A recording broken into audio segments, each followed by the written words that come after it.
यवतमाळ जिल्ह्यात गाव पातळीवर छत्रपती शिवाजी महाराज महाराजस्व समाधान शिबिर अभियानाची सुरुवात करण्यात आली। यवतमाळ तालुक्यातील हरजुणा येथे आयोजित करण्यात आलेल्या या शिबिरात नागरिकांनी मोठ्या संख्येने उपस्थिती लावत उत्स्फूर्त प्रतिसाद दिलाय। या शिबिरामध्ये नागरिकांच्या विविध महसुली समस्या ऐकून त्यावर तात्काळ तोडगा काढण्याचा प्रयत्न प्रशासनाकडून करण्यात आला।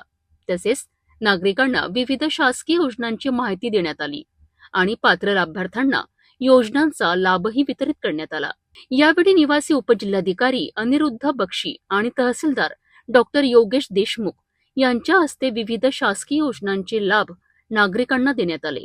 या शिबिरात गावकऱ्यांनी मोठ्या प्रमाणात सहभाग नोंदवत प्रशासनाच्या या उपक्रमाचे स्वागत केले। महाराजस्व समाधान शिबिराच्या माध्यमातून नागरिकांच्या महसुली समस्या गाव पातळीवर सोडवण्याचा प्रयत्न केला जात आहे। गावकऱ्यांनी या शिबिरांचा लाभ घ्यावा आणि प्रशासनाशी थेट संवाद साधावा।